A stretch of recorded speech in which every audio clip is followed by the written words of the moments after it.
national origin. That's ERA Capital Action Day tomorrow at 1 p.m. at the Capitol or at eramn.org. Portions of the following program may be pre-recorded.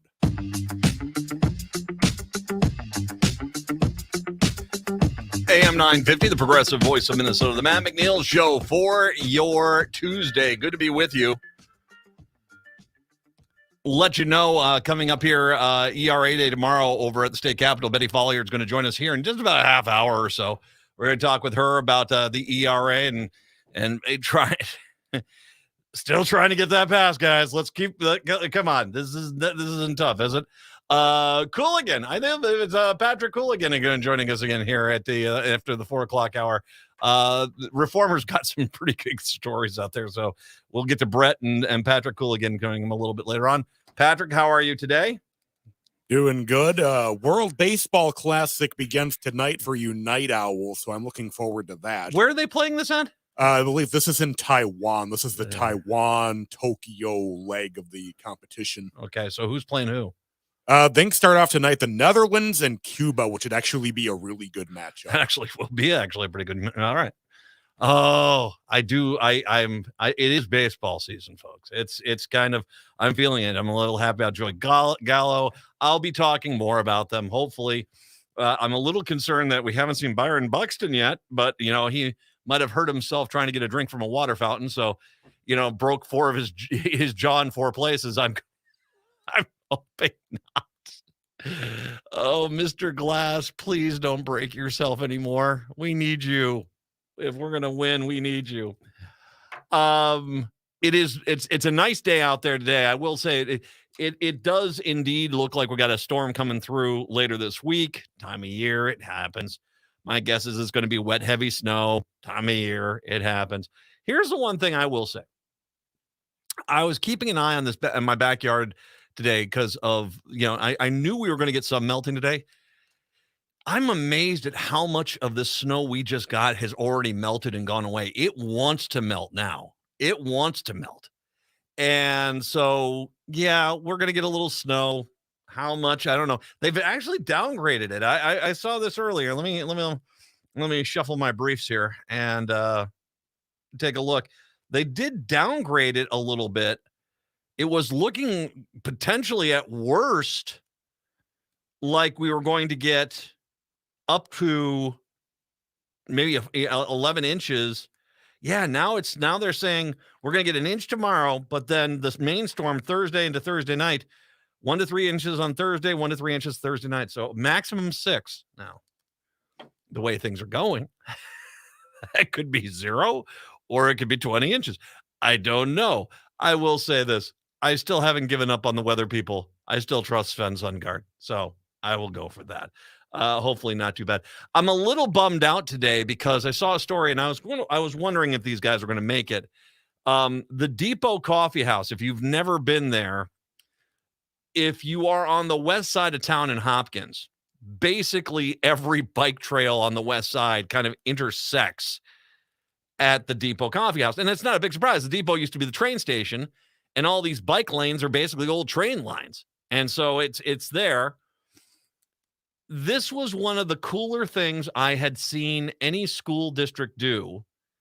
The city of Hopkins, city of Minnetonka, Hopkins Public Schools, and the Three Rivers Park District operated the Youth Hub train depot in Hopkins, which served a good cup of coffee and actually some good food, too. I've eaten there quite a few times. They are announcing they're going to close it. Now, it's sad. It's not the biggest surprise. They closed down a bunch of the bike trails for the light rail construction. They have not reopened those yet. Highway 169 construction was going on. That kind of caught things up as well. But I will say, I mean, as my kids have grown up in this area, in this district, I can't tell you how many times, because the Hopkins School District is so big, I was on my kids' elementary school PTO, and we'd have meetings over there. There's a lot of groups that meet over there. The kids, they have their bands, and they have poetry night, and they do these things. And this was all kind of done under the tutelage of the Hopkins School District and the Three River Park. I guess my point is I feel bad because we don't have a lot of places where kids can kind of really go hang out. And I think in this day and age, one of the things we should try to do the most of all is try to get kids to turn off screens and and go out and do stuff and interact with other human beings. Because I can tell you right now, the kids who can actually interact and have a conversation with another person face to face, those are the ones that are actually going to be the leaders. The people that basically can't stand talking to anyone, want to only work from home, only want to look at a screen, those are the ones that they're going to have a hard time, because the world's going to demand you actually have some interaction. And if your kid's the kid that never turns on the camera on their Zooms or their schoolwork or their conversations, well, it's kind of one of those things where, that was one of the things that was nice about the depot, is that it was a place where the kids could go hang out. And I just don't think there's a lot of places like that anymore that are not, $40 to get in. That's like, it's just not, it's not like when I was a kid, we all used to go to the mall. We just go to the mall. One of the things I love about watching in the Last of Us is that mall thing. I was like, that's right. Malls are cool, man. I remember that, but I don't know. It's I know it's kind of more personal, but I just don't think we have enough youth facilities like that. And that one worked. And the problems they're having are not necessarily due to the kids. It's just the fact that it's almost impossible to get to the depot because of the light rail construction and the other things. I hope someone would step in. I hope someone would say, you know what, it will be like it used to be when you could easily get to it and tons of people would go there. And the kids all liked it because it was easy to get to. But anyway, such is the times that we live in, isn't it? 952-946-6205. I'm sure someone will tear it down and build probably a 700-unit apartment complex right there, because but don't worry, they'll have a chain coffee shop in there the kids can go hang out with. Yeah. 952-946-6205. All right, I got to start talking about with the main story today. What's happened up in Itasca County. Northeastern Minnesota's Itasca County Board approved a gun rights resolution in a packed February 21st meeting where more than 20 people, including the county sheriff, I'll get back to that in a second, spoke in support of the controversial county measure. The resolution, which states official opposition to any new laws that would infringe on Second Amendment rights of the county citizens, was in addition to the agenda a couple of hours before the meeting began. A legal but unusual move for the lightning rod topic still, and county officials aren't answering how. All these supporters managed to find out about it hours before it was added and jumped into the meeting without anyone being against it. I know. A week later, by the way, the room was packed again, this time with constituents angry about the decision and the opaque way it unfolded without advance notice to the public. All 5 county commissioners approved the resolution, which officials say is purely symbolic. You knew this was a controversial issue, Grand Rapids resident Michael Albers said at the board meeting last week. Many of the people who talked last week said they were sick and tired of state and federal government shoving stuff down the citizens of Itasca County throats. You guys chose to do the same thing. So let's stop for a second here, because I want to make sure we completely unpack what that freaking clown car of a county board up in Itasca did. Let's say, God forbid, a gunman kicks open a elementary school in Itasca County and blows the head off of, say, 20 or so first graders, young children. This county board is perfectly fine with that they're not going to do anything to try to stop that. And if anyone who was at that meeting, that stupid ass county sheriff up there, or anyone on the county board says, that's not true, you just passed a resolution saying you were against any new rules that would restrict the Second Amendment rights, even for Johnny Psychopath who wants to shoot up elementary schools. You're the clown cars. The small minority. That's why you did this little stunt. The small minority that when a elementary school gets shot up and kids are killed, you're the ones out there saying, hey, I'm not for slaughtering children, but we do something about this to try to stop the next one. That's going a bridge too far. So you guys have deemed that someone could shoot up a school, shoot up a church, shooting up a church picnic, could shoot up a resort, could shoot up a beach, could shoot up a county festival. And you guys have vowed you will do nothing to try to stop the next time it happens. Bravo. Brave stance there, clown cars. Brave stance, brave. Way to stand up for the psychopath that wants to blast a first grader's face off. Nicely done, everyone on the Itasca County Board. Bravo. What a brave day for you. So Christian. Ooh, yes. The county sheriff. First of all, I don't know if this guy is, but I wonder if this is one of those guys saying, I'm the county sheriff. I'm the law of the land. Pew, pew, pew. The Constitution doesn't mean anything. The president doesn't mean anything. Treaties don't mean anything. I'm the largest power in the land. I'm the county sheriff. Pew, pew, pew. Now, putting aside that clown car county sheriff here basically is going against pretty much every major law enforcement agency out there who wants to. Let me explain a little bit about this idea. Some people asked me once about where did this idea of this county sheriff as the almighty authority.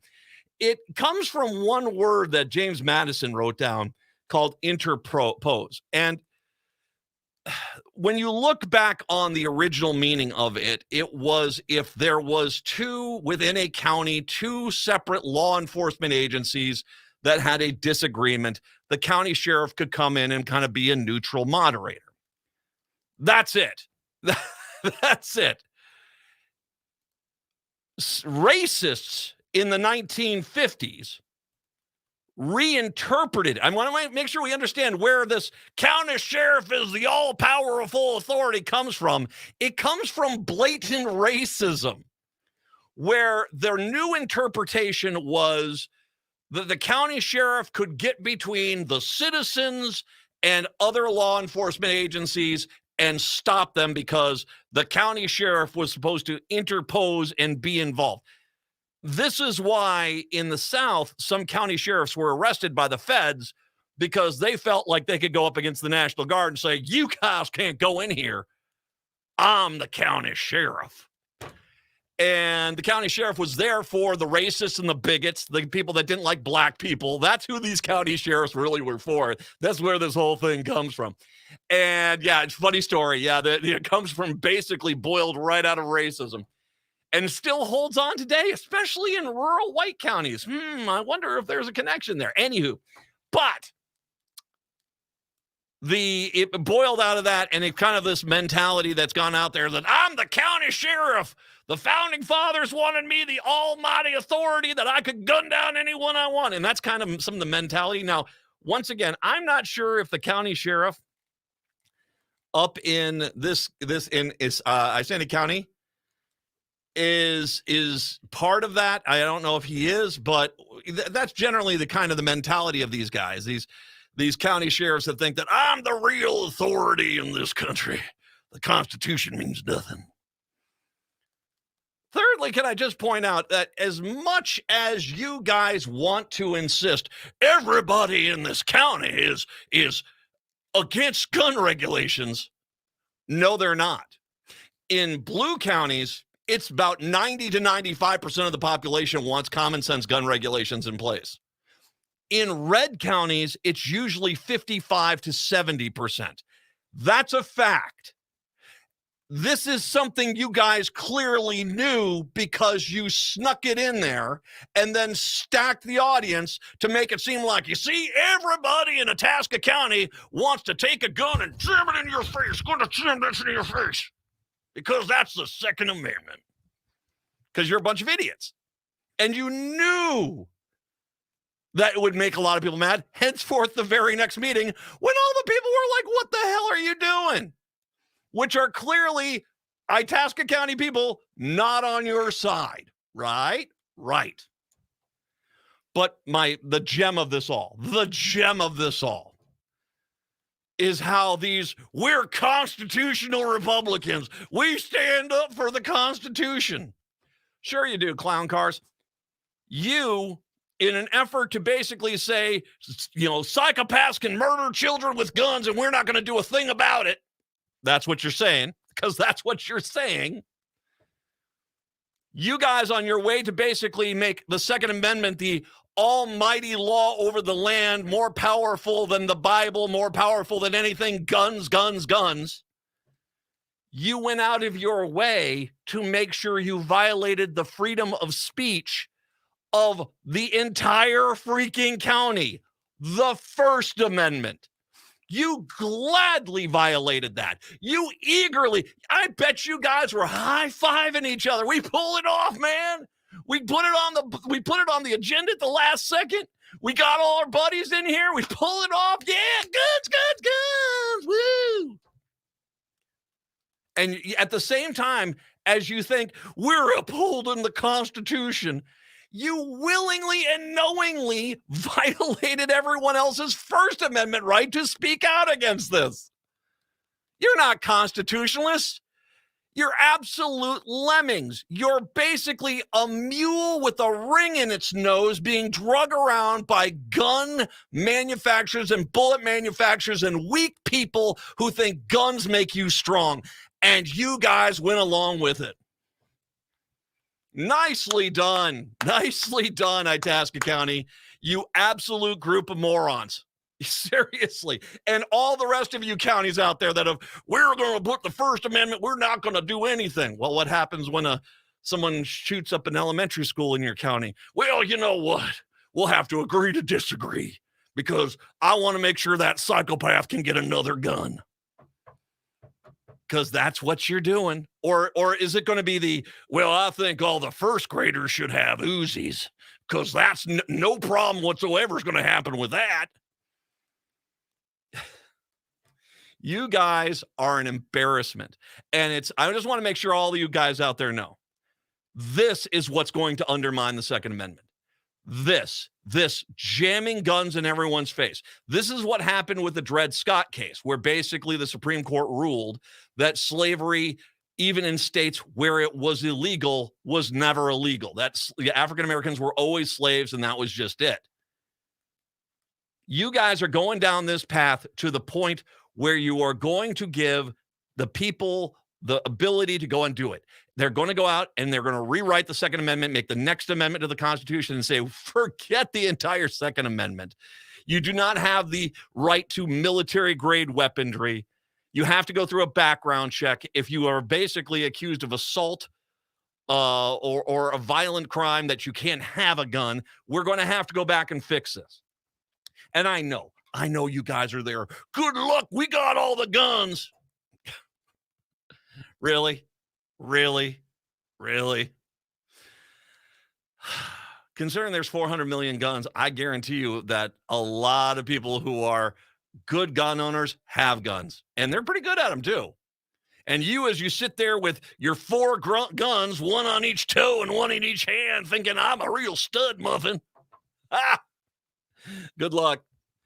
And make sure you wipe the nacho cheese sauce off your fingers before you go on your assault campaign. 952-946-6205, 952-946-6205. We'll take a break. Come on back. More on this when I do return. It's the Matt McNeil Show right here on AM 950. Would you let animals pick your insurance? Do you really need to experience mayhem to get the best rates? Or how about a celebrity quarterback or fake university saving you money? There's a lot of marketing stunts when it comes to insurance, but what you really need is someone looking out for you. Call Array Insurance, and they will work hard to find you the best insurance coverage and rates. So avoid gimmicks and call Cheryl at Array, 763-504-3067, or arrayinsurance.com. Array Insurance, working hard for you. 2023 is here, and you can make it the year of the Eagle with the National Eagle Center. You and your family can enjoy exciting Eagle experiences, including field trips, private habitat tours, and exclusive behind-the-scenes tours. Meet live eagles up close, view bald eagles and golden eagles in the wild, and receive personal one-on-one education with dedicated and knowledgeable Eagle experts as you journey into the world of eagles like never before. Learn more and plan your unforgettable Eagle experience today at nationaleaglecenter.org/experiences. Check out the award-winning Hazel's Northeast in Minneapolis on the corner of 29th and Johnson for a delicious meal any time of the day. Breakfast favorites include Jean's Mean Fried Egg Sandwich and the Drunken Banana French Toast. While for dinner, try selections like the fabulous Swedish meatballs or wild rice gumbo. Hazel's Northeast is located on the corner of 29th Avenue and Johnson Street, just a few minutes away from 35W. View Hazel's menu, make a reservation, or place a takeout order at hazelsnetogo.com. Hi, this is Laura. Listen to Food Freedom Radio every Saturday at 8 a.m. or anytime via podcast. Our individual health is connected to the health of each other and connected to the health of the earth. We know the problems with the dominant food system: climate change, deadening soils, nitrates in the water, factory farming, injustice, concentration of wealth. How do we both as individuals and as a community step up and support a living food system which honors the earth? Tune to Food Freedom Radio every Saturday at 8 a.m. and remember to support your independent farmers.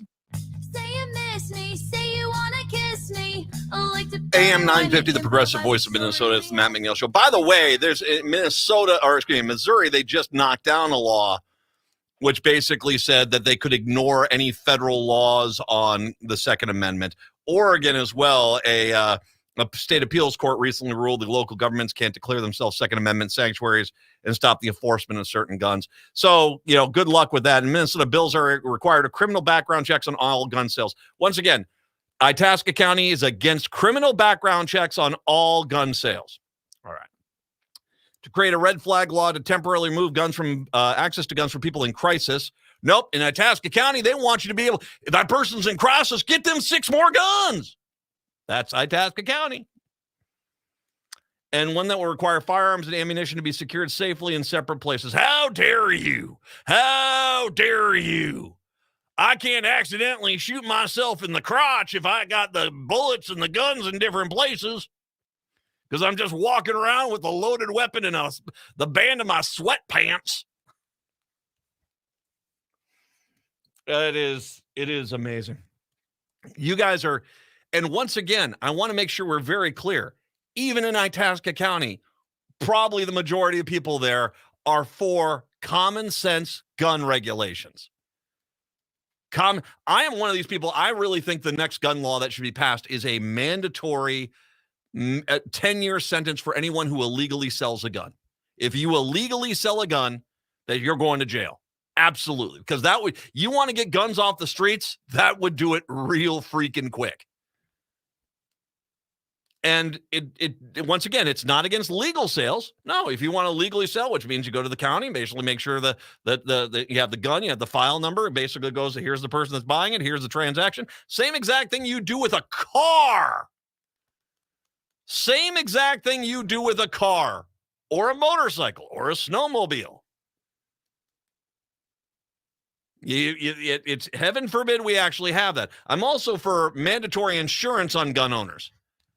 I think that if you have a gun in the house, you have to carry insurance on that gun. And I have no problem with that. And you want to know the truth is, even in your red county, the majority of people there want to have common sense gun regulations. That's why in Itasca County, you pulled this little trick. You waited, it's in 4 hours of time. We're going to add this gun thing to there. Call the county sheriff. Call him up and get all his buddies in here, and we'll make it look like everybody in Itasca County wants to basically have a gun and jam it in the face of your local DFLer. That's what you guys did. And I cannot repeat this enough. What all of these counties have said is that a psychopath could walk into their local elementary school and slaughter young children in school and do it with weapons designed for the Ukrainians to fight off the Russians.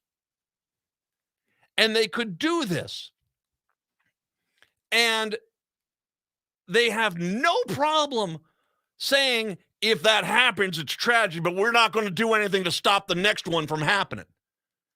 Because when I hear these guns, if you want to commit a gun crime, go there. Because they're not only are they not going to stop you, hell, they'll try to make sure you have as many guns as possible before you commit your crime. And they'll be the biggest arguers to say, you know what? Hey, just because he killed 6 people with a gun when he gets out of jail, why should we stop him from getting another one? That's just, ugh. You guys are crazy, man. You guys are crazy. Hunting weapons? Fine. You want to get a personal defense pistol? I wouldn't own one, but fine. But your guys are your fascination with assault weapons designed for military combat and making sure every deranged individual on the planet has as much access to those as possible. You're broken people. You're just broken people. 952-946-6205, 952-946-6205. By the way, I will say this one thing about this story. If you go look at the Star Tribune story and put it out there, it does list the counties that have that. Coming this summer, you're looking for a place to go up north. Yeah. Maybe that's a better way to say it is these are the counties to avoid. 952-946-6205. We'll take a break. Come on back. Betty Folliard is going to join us. Oh, it's going to be. I haven't talked to Betty in a while. We're going to have her back. We're going to talk about ERA Day tomorrow over at the state capitol. It's the Matt McNeil Show right here on AM 950.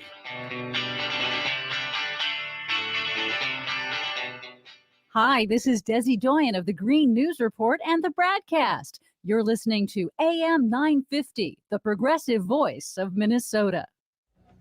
We're facing into some of the greatest challenges the world has faced in decades. How do we address this great transformation in how we deal with land, how we engage with people, how we produce enough food but produce it just and regeneratively?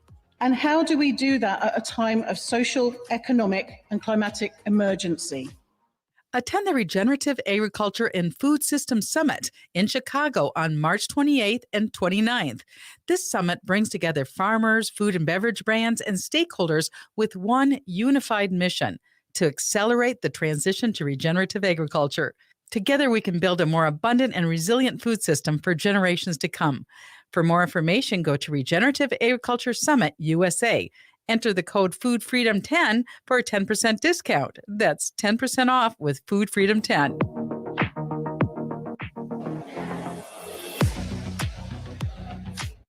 Hey, it's Patrick. Improve your air quality and health because Zero Res is the only choice for a true clean that lasts longer. 1 in 5 Americans suffer from poor air quality in their home and or their office. HVAC systems carry harmful particulates and promote asthma, hay fever, and allergy symptoms. A clean HVAC system promotes a healthier indoor environment, which contributes to productivity, comfort, and a sense of health and well-being. Zero Res uses the most technologically advanced duct cleaning process available. The best part? We can install an air purification and filtration system on the same day. Instead of letting these pollutants linger, get your air duct Zero Resified. This month, get 3 rooms Zero Resified from the Twin Cities' #1 carpet cleaner starting at just $129 and take $75 off your air duct cleaning. Call Zero Res right now, 952-ZERO-RES, or go to ZeroResMinnesota.com and ask for the AM 950 special. Zero Res. Winter is here, and there's a good chance your home isn't being heated efficiently. And it's likely because of air sealing and insulation problems. Inadequate attic insulation is the leading contributor to high energy bills, cold rooms, and ice dams. Great news, the energy-efficient pros at Snap Construction can fix it all. Stop the heat from leaking out and save. Call 612-333-SNAP or visit snapconstruction.com for your free infrared energy inspection. Install with Snap Construction and qualify for over $750 in rebates and incentives. State and city programs are now offering 0% financing for qualifying insulation upgrades. So call Snap Construction for your free insulation energy consultation and start saving on your energy bills. Call 612-333-SNAP. That's 612-333-SNAP. Or visit snapconstruction.com. Snap Construction is arguably the most well-reviewed insulation and exterior contractor in the metro area. Visit snapconstruction.com. There really is no place like home. Hi, I'm Mary T. of Mary T. Home Health. When you're faced with an illness or an injury, being able to stay at home and receive care is important. Our home health offers a wide range of services, including skilled nursing, physical, occupational, and speech therapies, aides, homemakers, in-home respite care, and 24/7 live-in care. We'll work closely with your primary care provider to come up with an individualized plan for you. Learn more today at marytinc.com. With your AM 950 weather, I'm Brett Johnson. Look for partly cloudy skies today with a high near 37. Tonight, cloudy with a low around 29. And Wednesday, some light rain and snow with a high near 36. Discover the best peach cobbler at Latunji's Palette. Enjoy gourmet dessert, sandwiches, and coffee drinks. Find Latunji's at 1400 Park Avenue South in Minneapolis. Satisfy your sweet tooth and support a social enterprise built with purpose and fortified with love at Latunji's Palette. More at latunjispalette.com. AM 950, the progressive voice of Minnesota. It's the Matt McNeil Show. Thank you very much to Todd Collett for sponsoring AM 950 this week.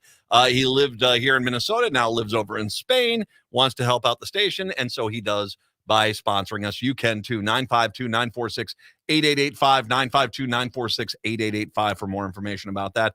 Todd wants us to remind about Lifeline Ukraine, a fantastic organization just doing God's work over in Ukraine. It's mental health services and suicide prevention for the people of Ukraine who are dealing with the evil hordes of Russians that are trying to basically overrun their country. It is, as you can imagine, an organization that's overwhelmed with the amount of need in that country. If you can help out, I've put a link on my social media pages where you can make a donation to help out Lifeline Ukraine. Once again, a mental health services and suicide prevention services for the people of Ukraine. Lifeline Ukraine for more information there.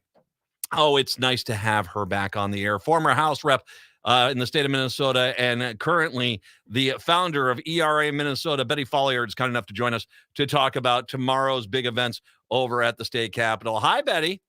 Hi, Matt. Long time no see. Long time no see. Well, you and I follow each other on my friend Facebook, and it's no. I keep up to date on all your stuff that's going on over there. It is great. I'm glad to see you staying active and on point on this issue because it is obviously one that it's an embarrassment this thing still hasn't passed. Ugh. No question. No question. So we've got some news today. Okay. We found out today that both of our ERA bills are going before the Minnesota Senate Rules Committee tomorrow. That's one step away from the floor and a vote. So we're very excited about this. It's all momentum. It's all forward motion here.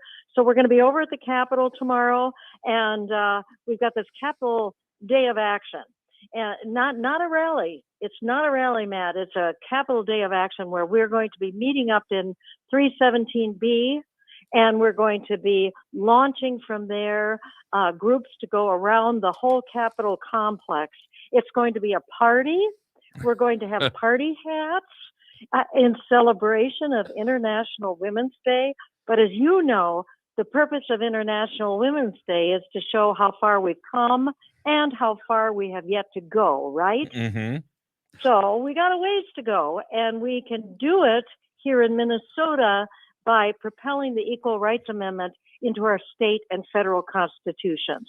And, with the trifecta, that helps. But I got to say, 100 years we've been fighting this battle.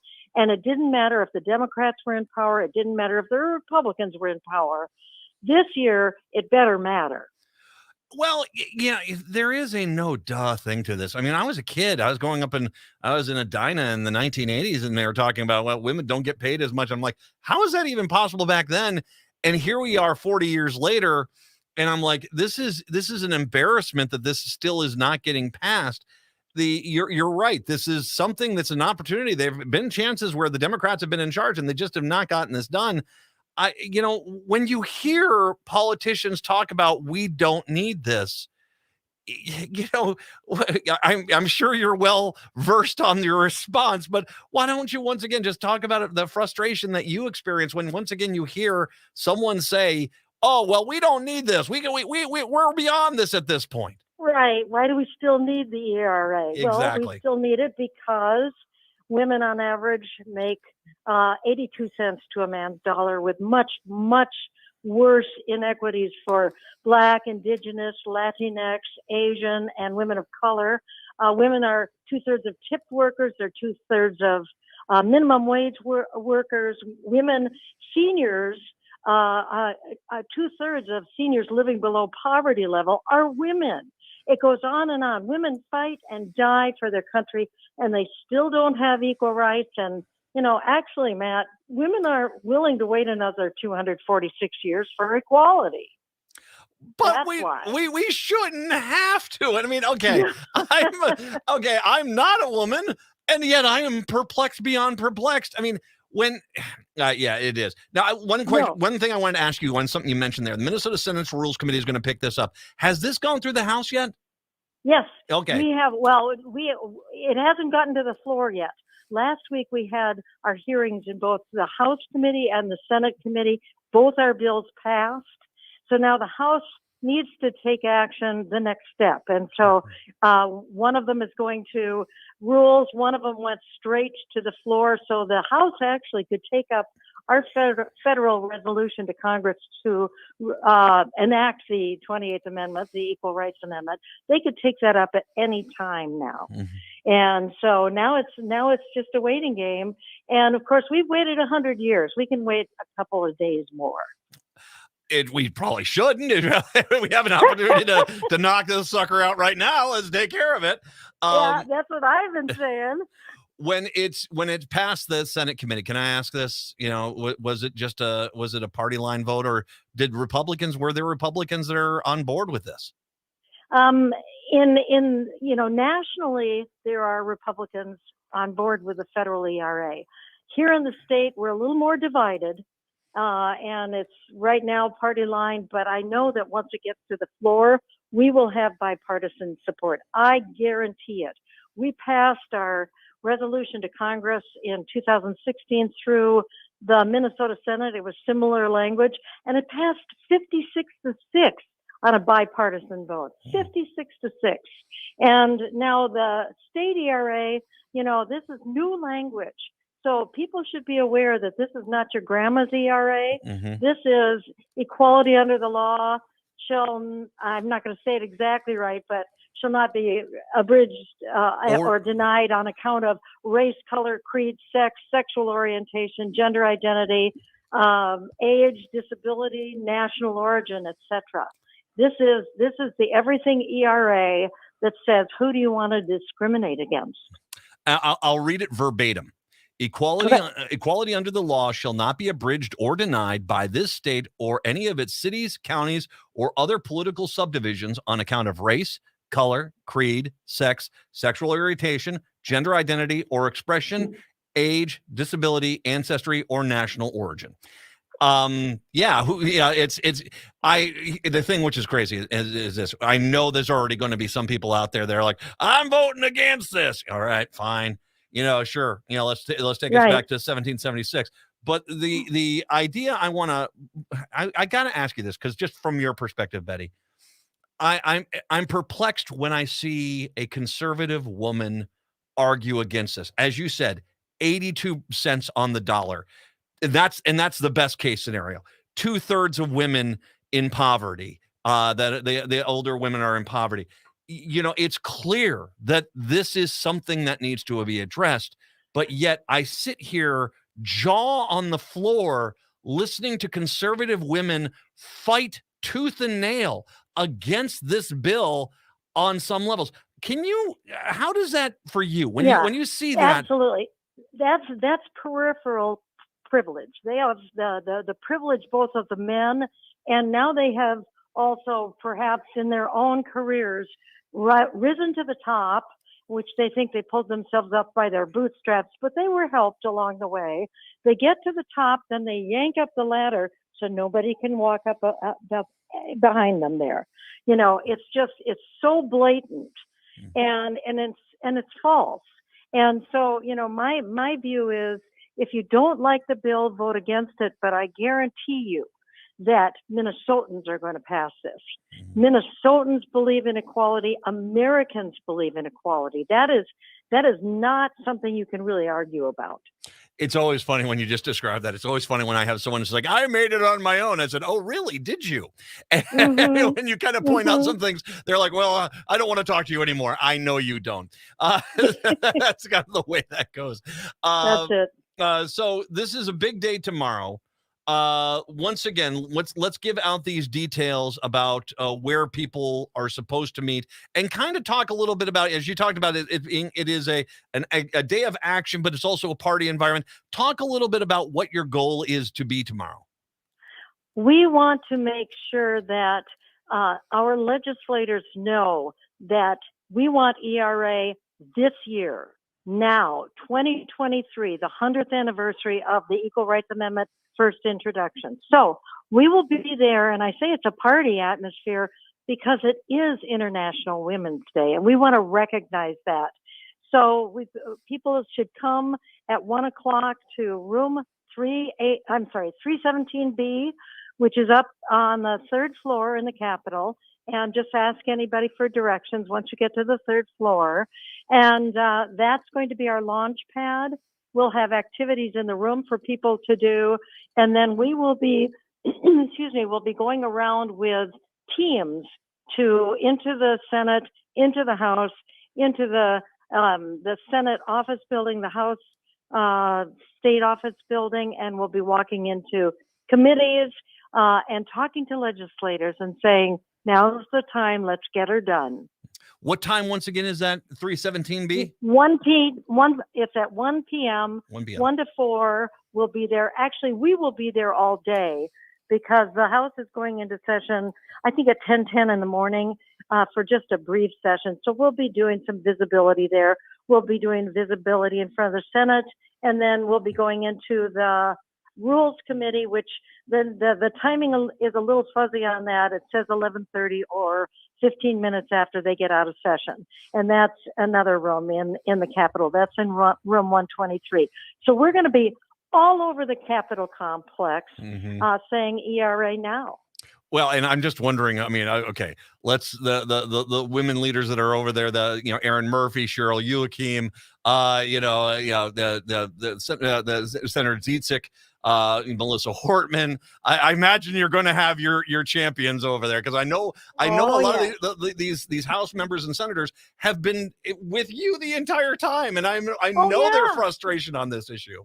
But now there are women in leadership. Yes. And that's really an important piece for us. Melissa Hortman is on one of our bills, the Speaker of the House.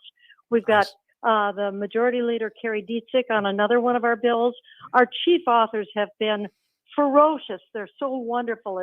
It's Kali Herr, Representative Kali Herr, Representative Kristen Bonner, and then Senator Sandy Pappas and Senator Mary Kunesh. They're on fire. They're doing a great job. Oh, Mary Kunesh, friend of the station here with her as well. That's right. That's right. Okay. So we're going to talk about this once again. I'm going to talk about this again, but I want to take one quick second here, because we have, as you said, this has been a long fight. I have made the point that Generation Z is tired of our crap.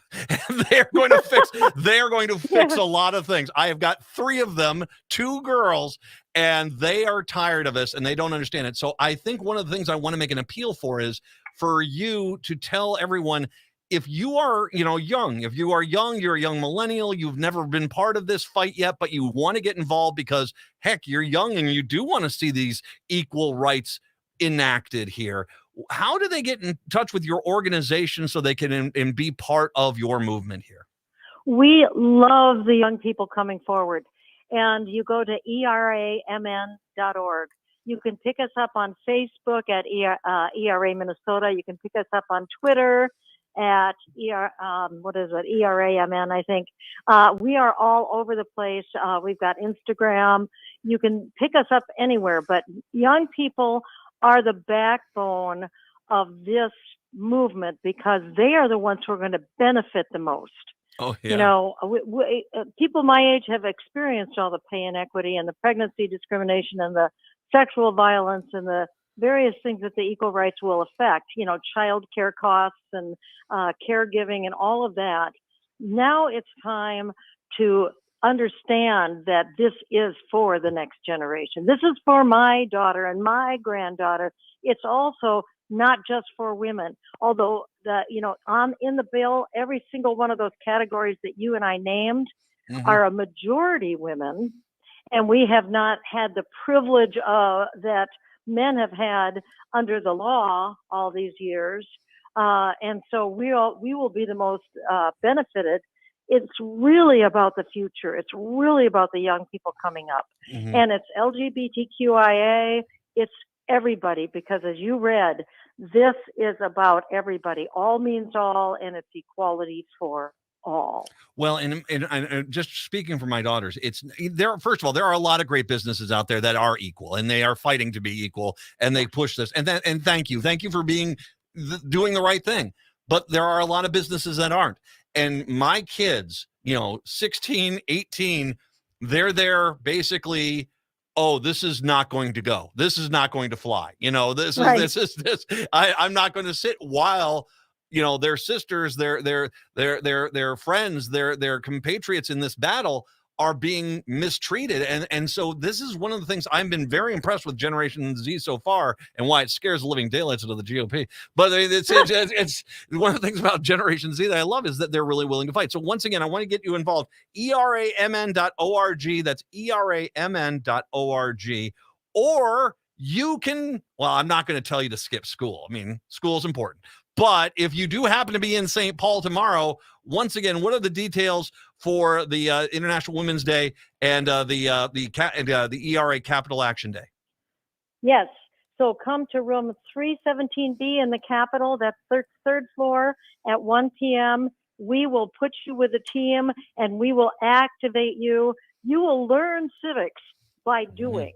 And that's really key, because we're going to make this happen this year. We're going to pass the Equal Rights Amendment. We're going to make sure that everybody in this state, everybody in America has equal rights. It's a heavy lift at the federal level right now because of the makeup of Congress, but here in this state, we can make forward progress, and we will be the example for the country. 27 states already have a state ERA, so it's high time that we have one too. Absolutely. And if you trust me, you scare the Republicans, they will vote for this. If they realize the last thing they want to do is be basically rousely booed across the entire thing, they'll do the right thing. Hopefully, not all of them, but hopefully. If you put it out for a vote, they will vote yes. Indeed. We will have a majority, absolutely. And we have a majority anyway without them, but they will vote yes. This will be bipartisan once it gets to the floor. Betty Folliard. Betty, as always, thank you very much for joining us. All my best tomorrow. You're always welcome on the show anytime. This is the fight that we need to keep fighting. And for goodness sakes, I will enjoy the day that you and I no longer have to do this fight. But until that time, you come back anytime you want, okay? Thank you so much. You have a great day. Bye-bye. Bye-bye. Betty Folliard, kind enough to join us once again. It is ERA Minnesota. She's the founder there. ERAMN.org for more information. Let's take a break. Come on back. It's the Matt McNeil Show right here on AM 950.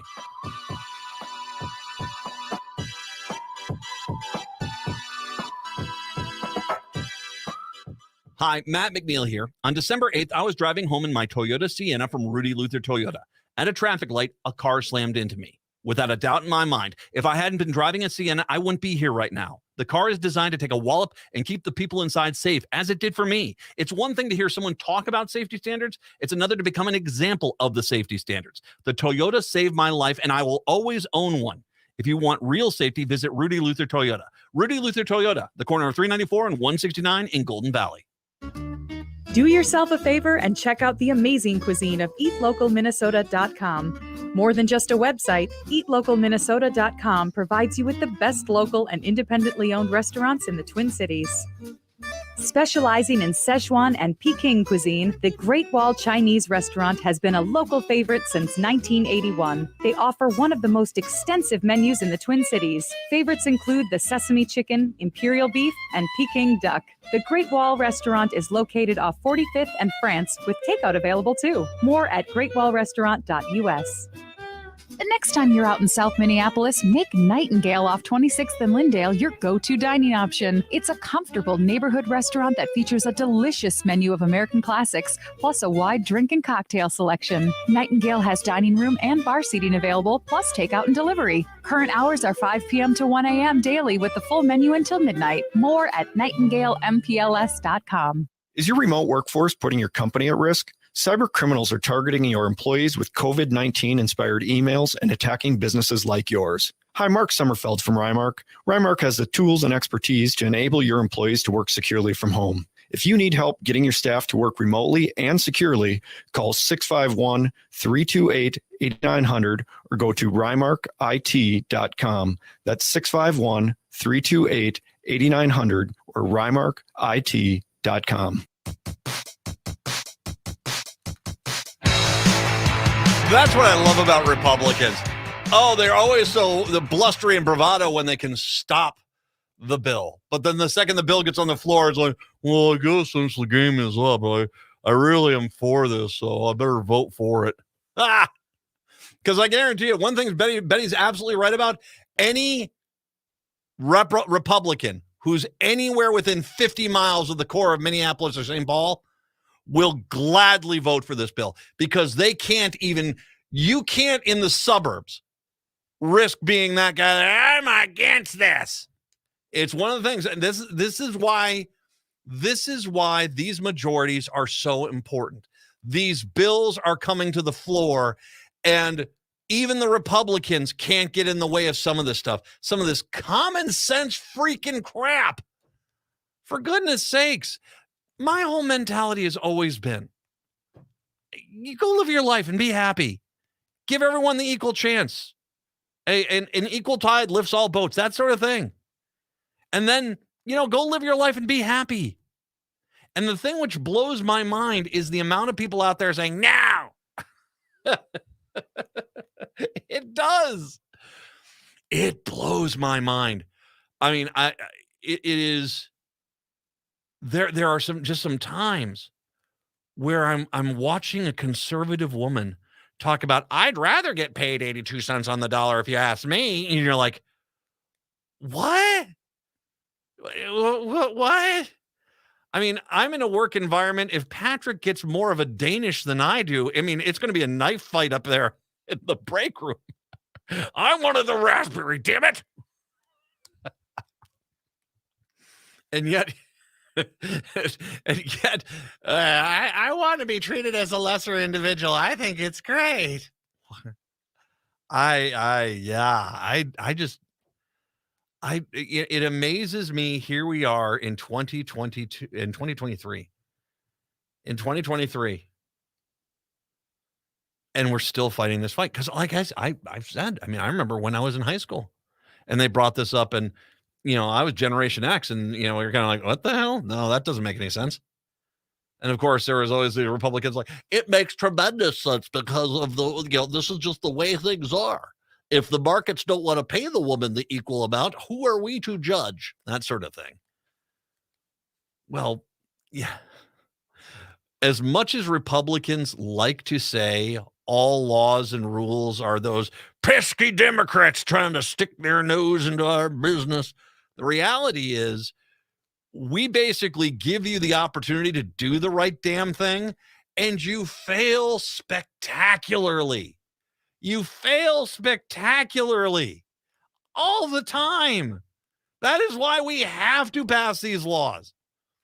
We have to, because trust us, we'll pay them equal wage. Yeah, some people do, and bless you, you're doing the right thing. Good for you.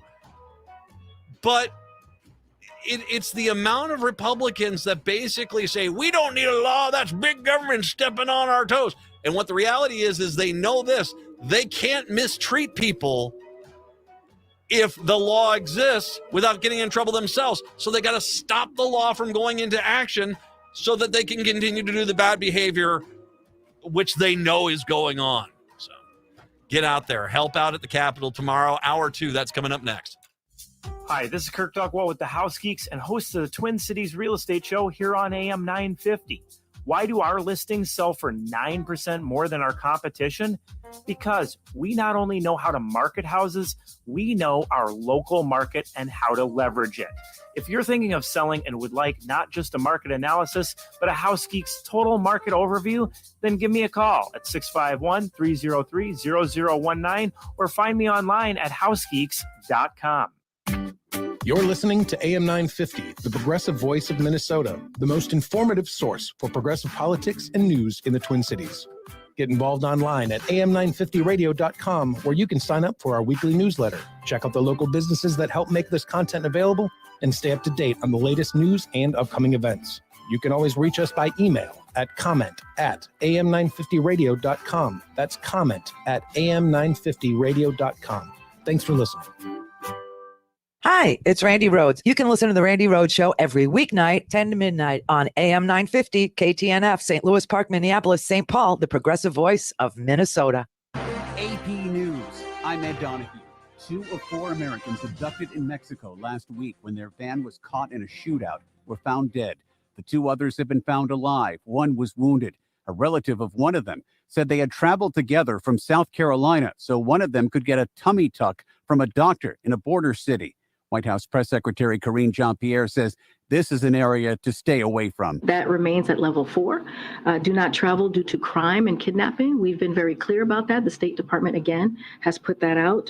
We urge Americans to read these alerts before traveling. The 2 survivors are back in the U.S. Some GOP lawmakers are pushing back against Tucker Carlson's depiction of the deadly Capitol riot. The AP's Sagar Magani has the story. Using some 41,000 hours of security footage handed him by the House's top Republican, Carlson's Fox News show did air scenes of hand-to-hand combat, but he sought to depict some of the Capitol invaders not as insurrectionists, but sightseers, a narrative favorable to Donald Trump. But from Senate GOP Chief Mitch McConnell, it was a mistake in my view, to top Deputy John Thune, it was an attack on the Capitol, and North Carolina's Tom Tillis, who says Carlson's version is BS. I was here. Still, some Republicans are trying to retell the history of January 6th after a Democrat-led House panel's findings that Trump's backers stormed the Capitol as part of his bid to overturn a 2020 election loss. Sagar Magani, Washington. Big losses today on Wall Street after Fed Chair Jerome Powell said on Capitol Hill they may have to boost interest rate hikes if evidence continues to point to a robust economy and persistently high inflation. Federal investigators announced a special investigation into rail operator Norfolk Southern following a fiery derailment on the Ohio-Pennsylvania border. This is AP News. Be more CyberZen. Get NordVPN. With a few simple clicks, NordVPN will block online trackers, secure your devices from malware-infected downloads, and block access to malicious websites. With NordVPN, enjoy internet without trackers, without malicious websites, without malware-ridden files. Be more CyberZen. Catch the special deal now at nordvpn.com. Here's a message just for the attorneys out there.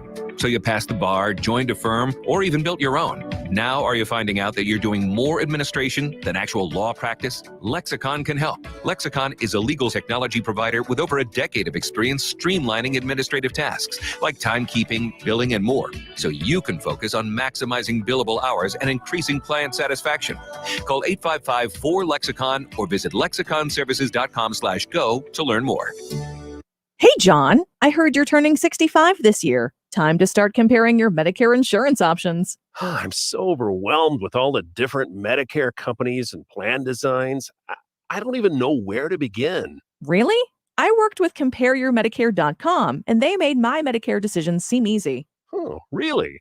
What do they do? CompareYourMedicare.com represents several of the top Medicare insurance companies in Minnesota. A local licensed agent will help you compare Medicare plans to determine which products best meet your needs and budget. Hi, this is Jared with CompareYourMedicare.com. We're a local small business that prides itself in helping our community with their Medicare needs. Medicare is complex, but it doesn't have to be. Whether you're planning to retire early or work past Medicare eligibility at age 65, give us a call. We can guide you through how and when to apply for Medicare. Go to CompareYourMedicare.com or call 952-465-0074 to schedule a consultation. CompareYourMedicare.com is part of the Minnesota Health Insurance Network of agents. Turn to Auto Technical with your vehicle donation. Even though Auto Technical is a small nonprofit, we have helped more families with transportation than any organization in Minnesota. Since '94, we have reconditioned donated vehicles so they have a higher tax benefit. Call Richard at 612-919-5526, 612-919-5526, or autotech.org. With your AM 950 weather, I'm Brett Johnson. Look for partly cloudy skies today with a high near 37. Tonight, cloudy with a low around 29. And Wednesday, some light rain and snow with a high near 36. Celebrate International Women's Day tomorrow by supporting the ERA. The new language of the ERA protects people regardless of race, color, creed, sex, sexual orientation, gender identity, age, disability, ancestry, or national origin. That's ERA Capital Action Day tomorrow at 1 p.m. at the Capitol or at eramn.org. Portions of the following program may be pre-recorded.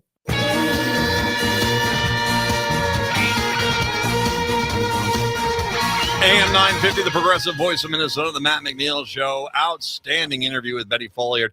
Do we have that posted up on the SoundCloud page already? Yep, it is up and ready to go. If you were joining us late, Betty Folliard up everywhere. Oh, beautiful. On iTunes and all the places.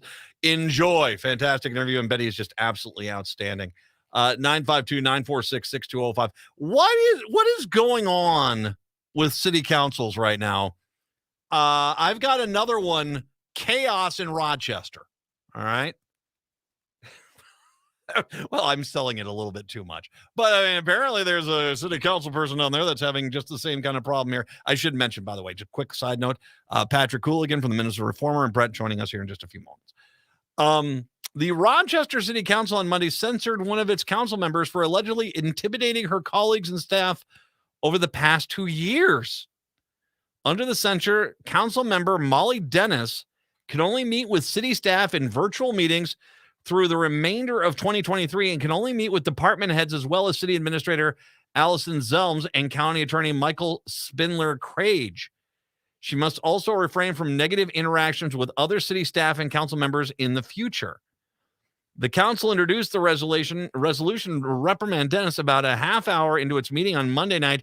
After a brief recess, council member Patrick Keene, who brought the censure forward, says he wanted to address the issue as soon as possible in public to improve relationships among the council and to reduce potential risks to the city. He called Dennis's actions erratic and confrontational, caught in an endless loop of personal grievances that never resolve. The relationship with council, with staff, and the other public may leave feelings embellied or threatened, Keene said. The council voted 4-1-1 to censor Dennis, with Dennis voting against the measure and newly elected council member Norman Wall abstaining. In comments that lasted more than 13 and a half minutes, Dennis said he was blindsided by the censor and accused council and staff of trying to intimidate her for her at times contrarian views. She accused the city administration of violating state law by allowing elected officials to pocket frequent flyer miles on official travel for personal use. Dennis also said she was being targeted because of her attention deficit hyperactive disorder, ADHD, which causes her to communicate differently than others. I'm sorry that I offended people, she said. It's never my intent. I never threatened. I never meant to be threatening. Well, if you never threatened, that's one thing. If you never meant to be threatening, yeah. So it's yeah. Those seem to be two different things. Dennis, elected in 2020, is serving her first term on the council. Zelms was not in the meeting Monday night. Spokeswoman Jenna Bauman said Tuesday Zelms was unavailable for comment. Bowman said that the city had reviewed issues surrounding frequent flyer miles and consultations with the League of Minnesota Cities, found itself in compliance with state law. So there's nothing else to discuss, is there? The city wholly rejects the suggestion the city is misusing public funds. Deputy City Administrator Aaron Parrish, who was at the meeting, declined to comment and said the council's decision speaks for itself. Dennis has gotten into tense exchanges with other council members during public meetings on a variety of issues. In recent months, she's repeatedly urged the city to provide more funding for conferences and training opportunities for council members, a proposal that other council members have dismissed. Things came to a head in a work session on February 27th, where the council discussed strategic priorities. The open meeting was held at Plummer House outside the usual council chambers and wasn't electronically recorded. Dennis objected to the city's decision to hold the meeting without recording so residents could watch it later. The meeting dissolved into an argument among Dennis and city council members and staff. During the council meeting Monday, Dennis said the city has been reluctant to make accommodations for her ADHD. In the past, she also described an incident where the city employee accidentally forwarded a text to her where she said the reason she spoke so fast during the meetings was because she was on meth. The city's human resources department handled that issue, though. After the meeting, Dennis said she's also butted heads in private with city administration.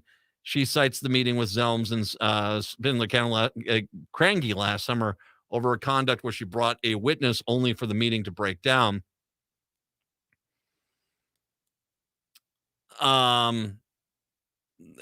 Basically, she's saying that this might violate her accommodations because she processes information verbally.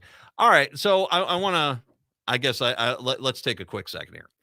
Obviously, there are plenty of people that have ADHD. Accommodations are made.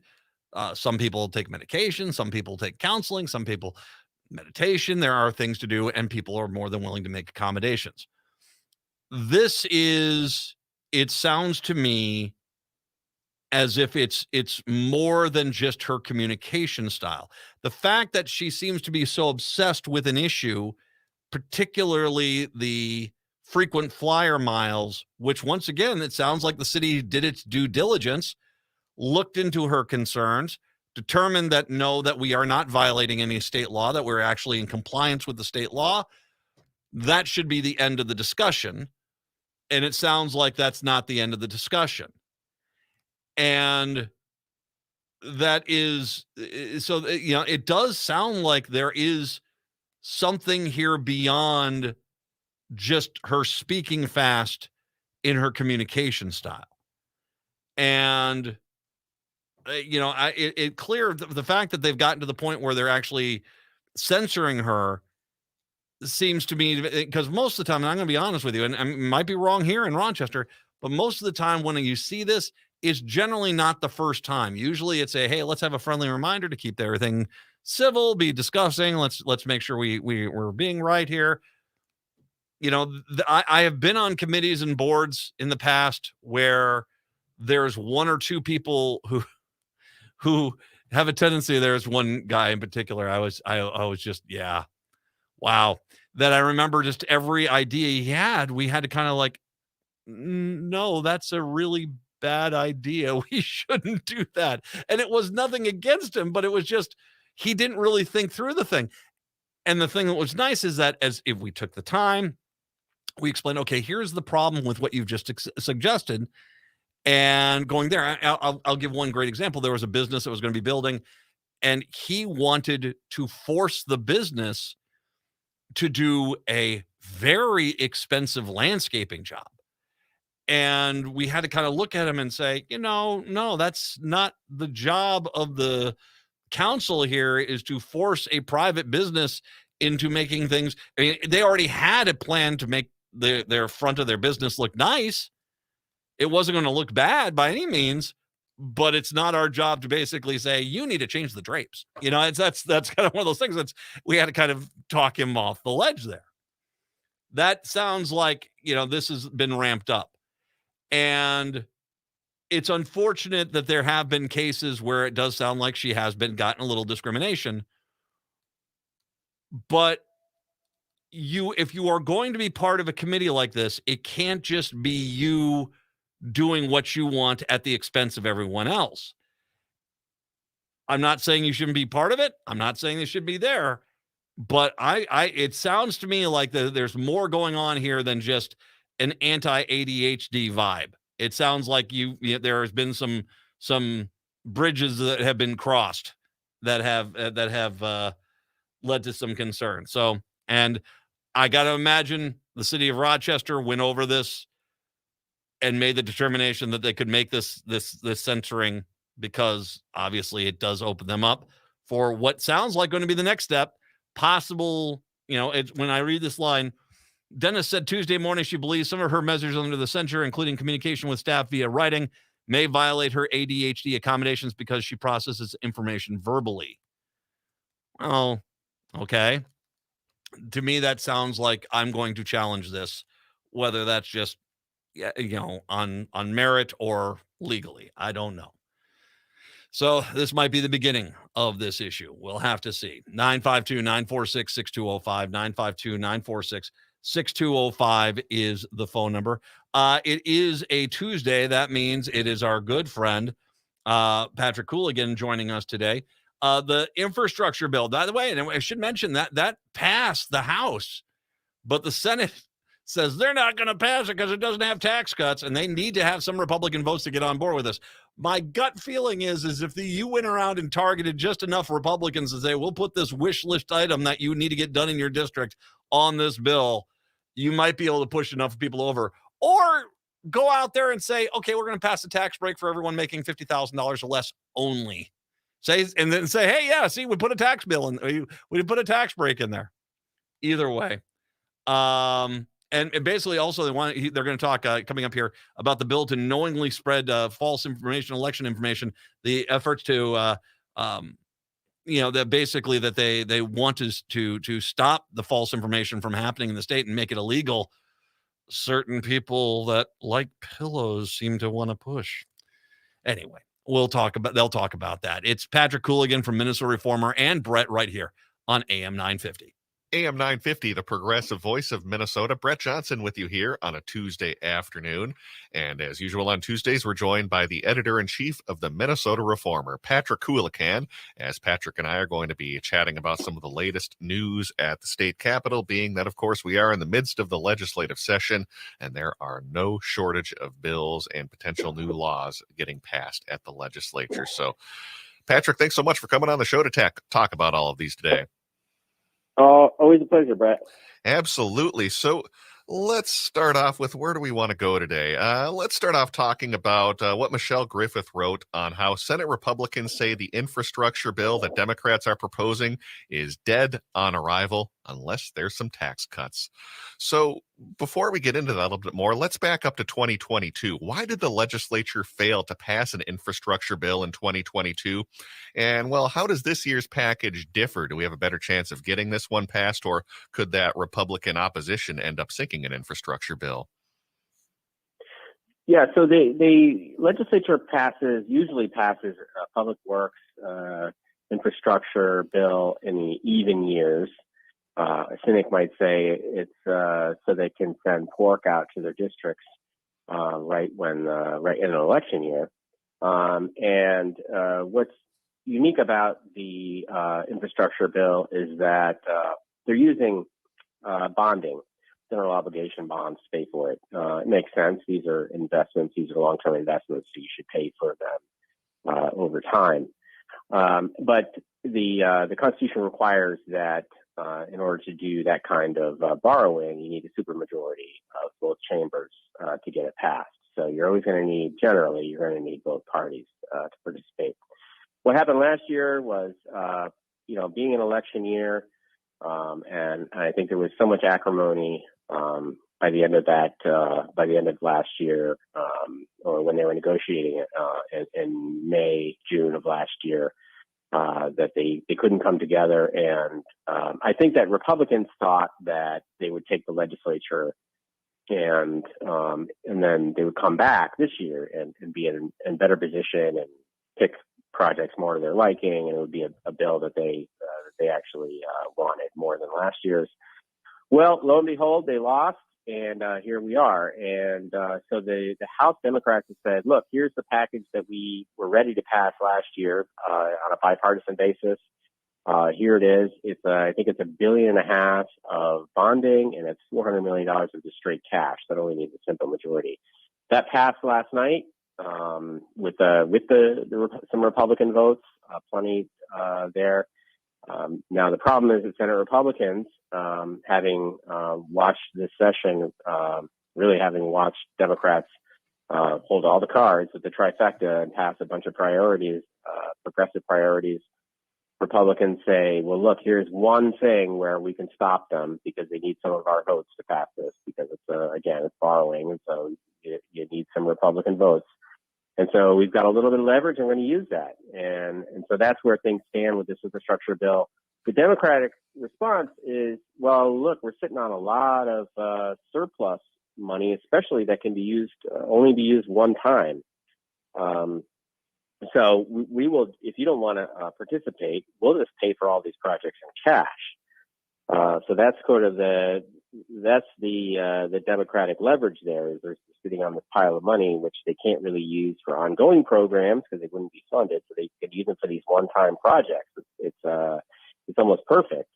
So we'll just have to see. I think Democrats would rather use bonding money and rather have a bipartisan bill because bipartisan victories are nice. So we'll just have to see how it plays out. But there's going to be a big infrastructure bill this year. It's just a question of how they get there.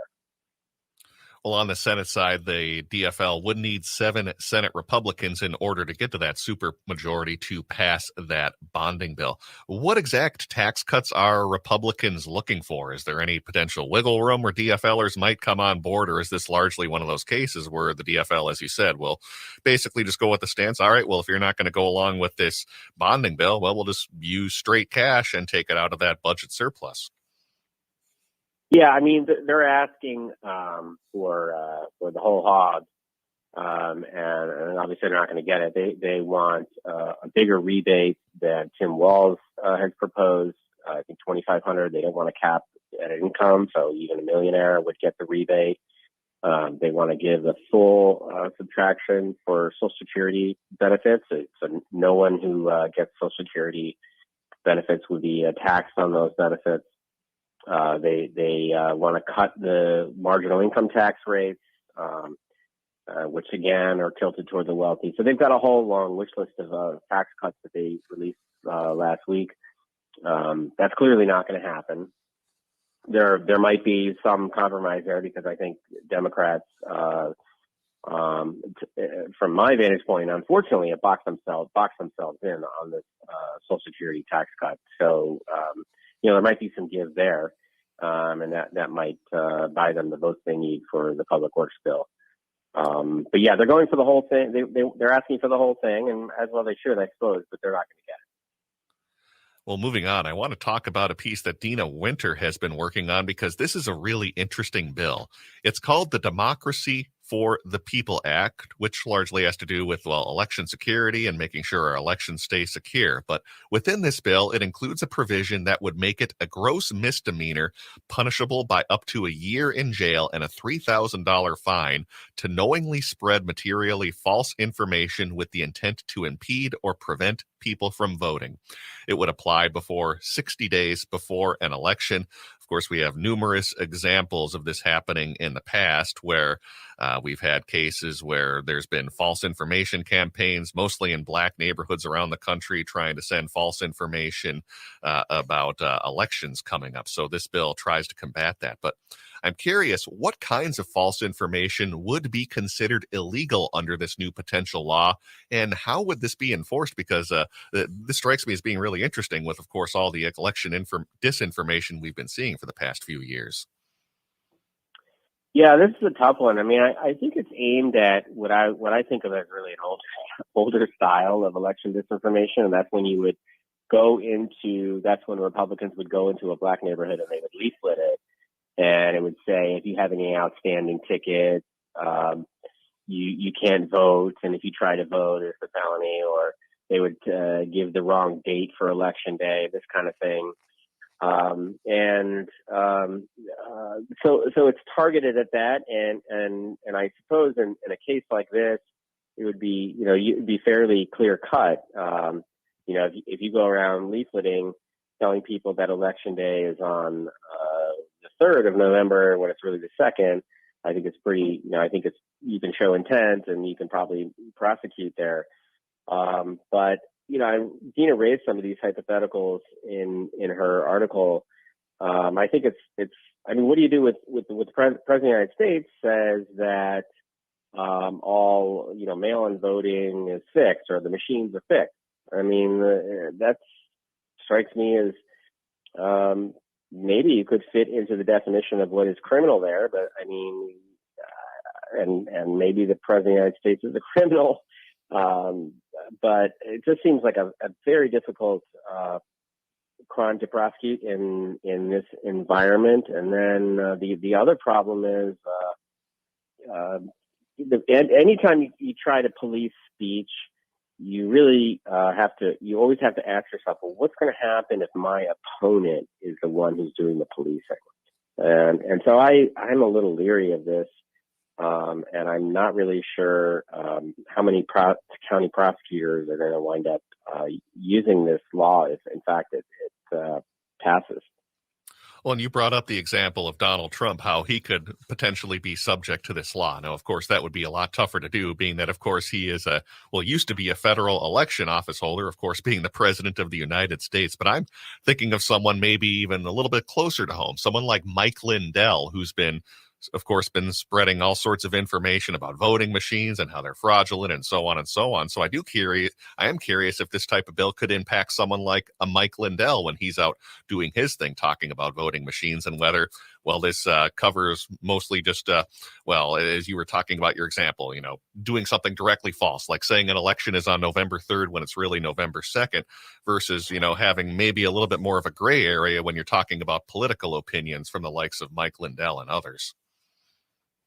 Yeah, I mean, he's probably a better example because obviously Trump, if you're the president of the United States, you can't be indicted. But Mike Lindell is a good example. I mean, he's a Minnesotan, and so if he says, "Well, these voting machines are crooked," is he willfully trying to impede someone from voting? I mean, I don't really know the answer to that. I do think it creates challenges for prosecutors. On the other hand, I distinctly remember, I think Dina gave examples from 2004, and that I remember the 2004 election.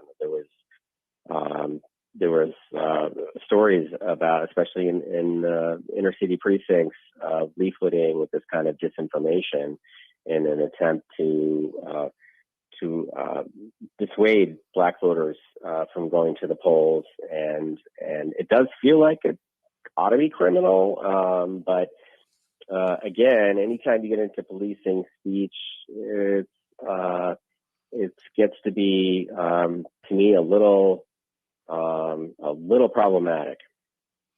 Yeah, it'll be interesting to see if this bill ends up changing or if there's more provisions added. Certainly, we're early along, so we'll have to see what happens with this bill as the session goes on. I want to move on to another topic, and this one really caught my attention because it has to do with former Minnesota Republican Governor Tim Pawlenty. So what's happening tonight is that there's a hearing on the proposed merger of Sanford and Fairview, which, of course, would create a large healthcare system throughout the entire Midwest. This meeting, this public hearing tonight, is scheduled for at the Minnesota State Legislature, and there will be 3 special guests testifying: Keith Ellison, the current Attorney General, as well as former governors Mark Dayton and Tim Pawlenty. The health systems agreed to push back finalizing their merger until May 31st. They originally had March 31st as a target date. So I'm curious, what exactly could we expect to hear tonight? And I'm curious about this part too. Why exactly is Tim Pawlenty testifying? Because normally you would think as a Republican, he would be very much in favor of this merger. So I'm curious what might be occurring tonight at this hearing and this testimony we're going to be getting from Ellison, Dayton, and Pawlenty. So they're going to make the argument that the legislature should at least stop the merger until the Fairview comes to some kind of arrangement with the University of Minnesota, so the university can take back the teaching hospital that is currently under the control of Fairview. And I think that's a reasonable argument to make. The tougher sell at the legislature that the EU has asked for almost $1 billion to do that transaction. And I think that Pawlenty and Dayton, I think it's a powerful kind of symbolic moment that will try to show unity around the idea that Minnesotans ought to be in possession of that teaching hospital, and not some corporate out of state. I mean, it's technically a nonprofit, but not some out of state medical behemoth like Sanford that doesn't necessarily have the interests of the people of Minnesota in mind.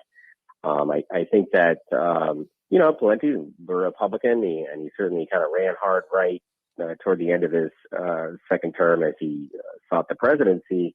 But I think he's a proud Minnesotan, and I think most even most Republicans would say that a teaching hospital is an important asset. It's a public asset, and it's one that the people of Minnesota ought to be in control of. Well, it'll certainly be a unique hearing tonight. Again, having both a former Democratic governor in Mark Dayton and Republican governor in Tim Pawlenty testifying. So that will be occurring tonight, I believe, over at 6 p.m. at the state capitol. Well, before we wrap things up, Patrick, kind of curious what else you've been keeping your eye on as we enter the final few weeks and months of the state legislature. What else are you following right now? Obviously, there's lots of motion, of course, on legalizing cannabis. I know there also are there's a potential new ERA that could be passed at the Minnesota state legislature. What else are you watching this week? I'm really interested in we're hitting the heat of budget season. And so I think now are the tough decisions that, despite the big surplus that Democratic leadership are going to have to make in concert with Governor Tim Walz. And so I'll be watching to see, what tax cuts are they going to give, and then once they do that, and then once they do a lot of one-time spending, like we talked about earlier with Public Works, there's the Viking Stadium, there's the university getting the teaching hospital back, and so forth. There's a bunch of one-time spending projects they can do.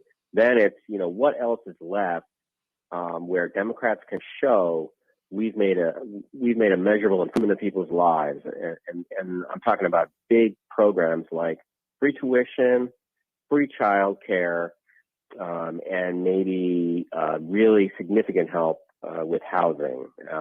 They can't really do all of those. They can definitely do one, and I think they will, and then maybe half of another. Start something significant, but really not fully funded. So I think these are the decisions they're making. And again, that's sort of in conflict a little bit with how do you do that Social Security tax cut when you had a lot of Democrats running on it, won those battleground seats. The reason that they're in the majority, they campaigned on it. You kind of have to give something on that. But then, that takes away money for future years and those kinds of programs that I talked about that would help them show Minnesotans, like, look, you used to spend tens of thousands, in some cases, tens of thousands of dollars on childcare and college. And now, we've helped you on that. So those are decisions being made right now. And I'm really curious to see how that plays out. Well, a great way to follow along with what's happening at the legislature, of course, is going to the Minnesota Reformer. Make sure you go minnesotareformer.com to follow along with what's been happening at the state legislature. As you mentioned, Patrick, lots of critical bills coming up, including budget items. So make sure you follow along minnesotareformer.com. We have been speaking with Patrick Coolican, who is the editor-in-chief of the Minnesota Reformer. Patrick, as always, thanks for coming on the show today. Always a pleasure. All right, let's take a break and send things back over to Matt McNeil on AM 950.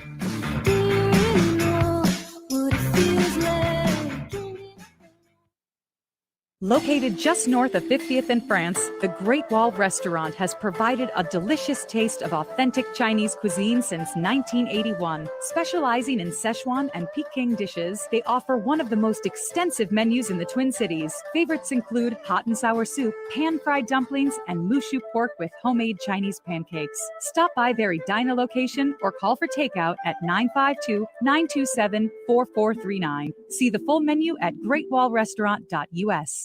Hi, this is Laura, and I want to tell you about my family's favorite thing. It's our wood stove.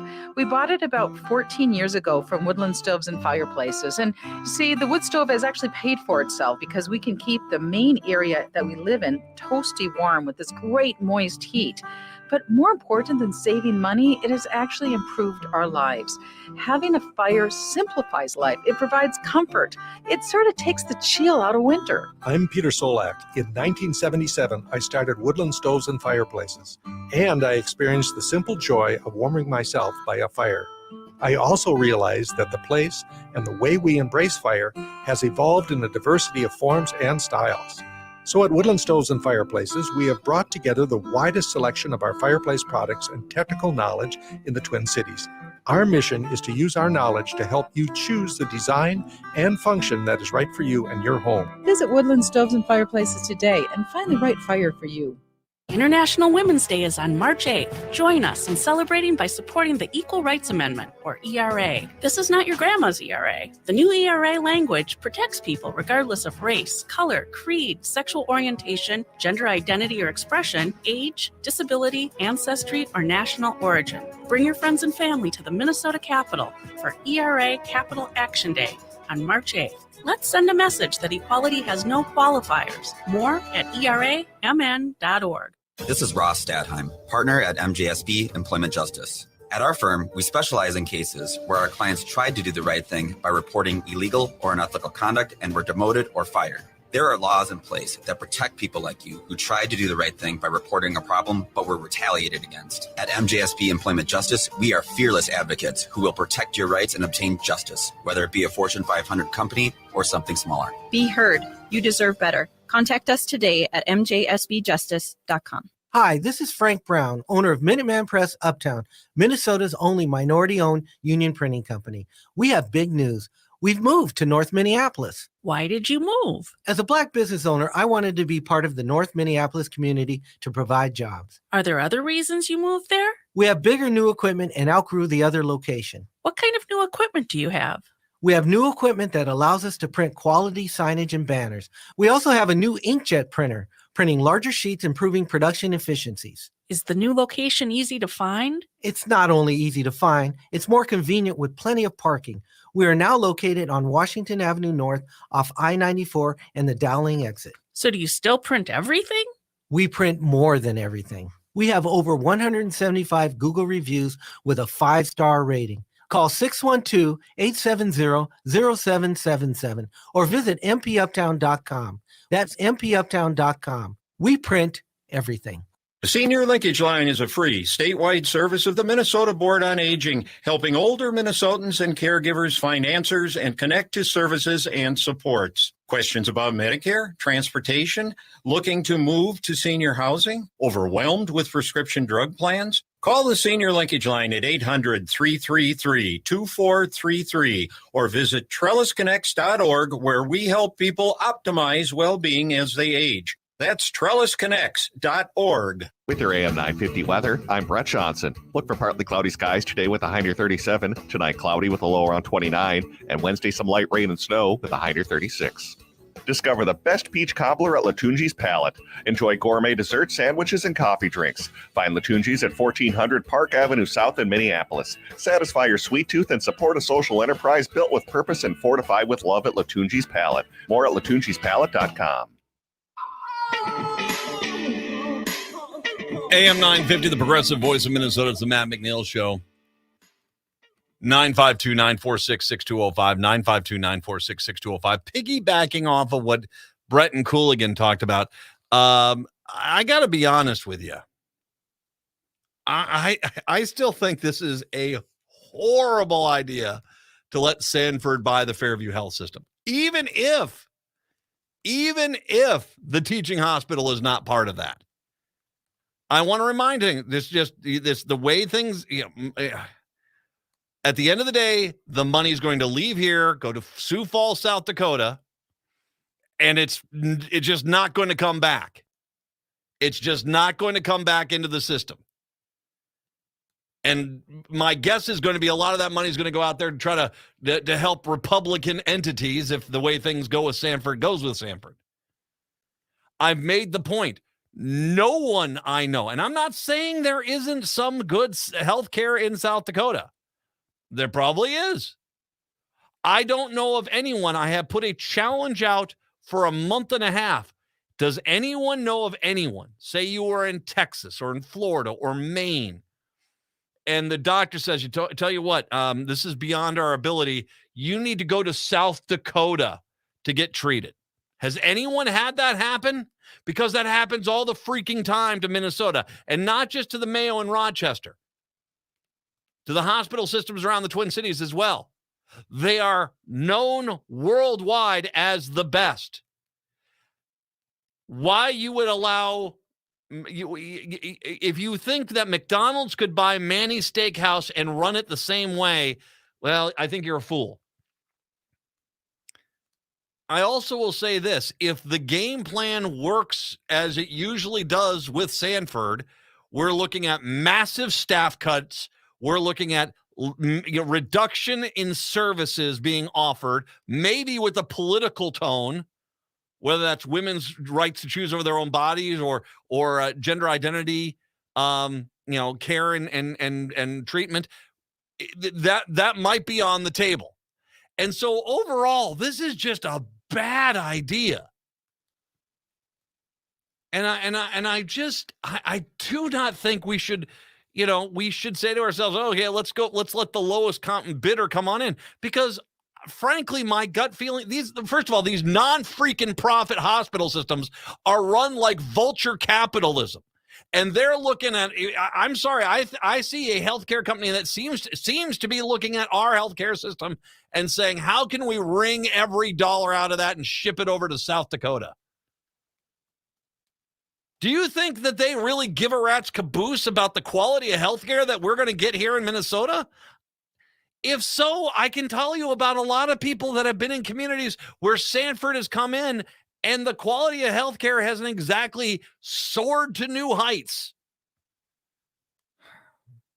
I think there's enough red flags here, even beyond the teaching hospital, to be worried about here. There is a story out. The University of Minnesota wants to press its $1 billion plan to take back ownership of the medical center. Has a willing seller. Apparently, Fairview Health's chief executive on Monday endorsed a plan to transfer West and East Bank hospitals to Minneapolis to the university control that clears way for the Twin Cities healthcare provider to merge with South Dakota-based Sanford Health. We support and formally endorse the university's 5-point plan as we currently understand it, include the preliminary step of acquiring these assets. A letter from Fairview CEO James Herford, which was co-signed by Sanford CEO Bill Gasson. By the way, can I just say this? Does this whole merger remind anyone of Northwest Airlines and Delta? And how this is going to be the same exact thing. Nothing's going to change. And I've said this story before that, a lot of things changed and a lot of things went to hell. And and I'm not saying Delta is overall bad. I mean, I've flown Delta. It's been a nice experience at times. But it's just not the same system that we had, even though they were being promised. Nothing's going to change. And I've said the story. There was a kid. We were driving to summer school, and there's this kid in Edina that we carpooled because we had to drive up to Maple Grove, and so we'd pick him up. Sometimes he'd pick us up. His parents would pick us up, but we'd pick him up and we'd take him up to the summer school, and this was something we did for a few times. And the kid was his dad apparently had worked for Northwest Airline, and he was quick to brag. The kid bragged the entire time about, Mom and Dad, we get free flights, first class flights for the rest of our lives. Our whole family does. For the rest of our lives, we can fly anywhere. We're flying places all the time. And I never said anything to the kid because it's obviously the kid. But I said, is this really what we did? Is this really what the whole thing was for? A bunch of executives who are looking at a massive payday of some sort? And that's going to be the big deal? I should mention there is a story that is out right now that the Star Tribune has picked up some correspondence between the Fairview Health Systems and the University of Minnesota Hospital. And I'm going to read this here. I want to remind everyone, we look at Fairview as the good option here. As I get ready to read this, reminder, Fairview apparently has a much better reputation as far as this stuff goes than Sanford does, at least from the people I've talked to. In an October 27th letter, Fairview CEO said the U appears to be profiting significantly from its patient care collaboration with the health system, while Fairview wasn't receiving the intended financial benefits from the partnership. James Hereford, the Fairview chief executive, requested that in 2023, the health system trim its annual academic support payments to the U by $65 million until a new agreement could be negotiated. These are the good guys, apparently. Fairview is the good guys. We're going to slash the University of Minnesota's teaching hospital budget by $65 million. The university objected, saying the health system's financial problems were not due to the university, while blasting the depth of mismanagement about the Fairview leadership. It is alarming to the university that a highly compensated CEO of a $6 billion a year nonprofit healthcare enterprise cannot articulate a multi-step plan to bring Fairview back to good health. The U's senior vice president for finance and medical school dean wrote on a joint October 31st letter to Hereford, the tax filing shows Hereford earned about $2.78 million. Does that include bonuses? Does that include all the perks? Does he get a house? Does he get a country club membership with that? Did he get paid vacations? The documents show a serious breakdown in the working relationship. So here you have, once again, let me make sure we point this out. Fairview is supposed to be the good guys in this, the ones we want to stay. And here are these clowns saying, we think they're making too much money, so we're going to cut their budget by $65 million. These hospital systems are not really nonprofits. I'm sure that they'll scream, oh, Matt, no, we're a nonprofit system like this. You are running it like it's like a freaking episode of Succession going on right now. It's disturbing to watch how corporate and greed and all this have taken over what is supposed to be a healthcare system. Remember, I was talking a little earlier about the fact that, you know, the Republicans like to scream that the DFL has to change things because they just sticking their nose into people's business, when the reality is that the DFL kind of gives people the opportunity to do the right freaking thing. Democrats give them the right, and then they basically show us over and over again we should have never trusted them in the first place. Is that the healthcare industry is a prime example. Whether it was before the Obamacare and these corporate executives sitting in boardrooms saying, I don't care if the 8-year-old kid is sick, that's going to be pricey. Cut them. They're on their own. I don't care if they paid their premiums. We'll just say we're not going to pay it. I mean, here you have, once again, I want to read this to you because this is bizarre. James Hereford, the Fairview chief executive, requested that in 2030 the health system trim its annual academic support payments to the U by $65 million until a new agreement could be negotiated. $65 million. These are the good guys. These are the ones we want to still have own them. Can you imagine what Sanford would be cutting? Does anyone honestly think that if Sanford takes over the healthcare system here, there isn't going to be massive staff cuts and massive service cuts to the system, while all the money every single day is shipped out of the state of Minnesota to Sioux Falls, South Dakota, most of it never to return? Well, unless it's maybe a conservative political ad buy of some sort.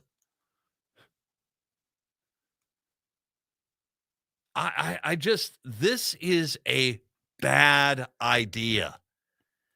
And frankly, if this group at Fairview can't manage it, I would say we try to find someone in the state of Minnesota that can. And keep the Minnesota principles towards medicine, well, barring Hereford's desire to cut the University of Minnesota hospital budget by $65 million. By the way, can someone ask him about that at tonight's meeting? That would be an interesting question. Hey, Mr. Good Guy, that's not about, what's this about trying to trim the learning hospital's budget by $65 million? Well, because sometimes in corporate world, you got to be tough guy negotiations. You're not the corporate world. You're supposed to be a nonprofit, you jackass. God. This whole thing is just a great example of how screwed up this is. And once again, as bad as this sounds, these conversations between the University of Minnesota Hospital and the Fairview system, Fairview's supposed to be the better option here. Supposed to be.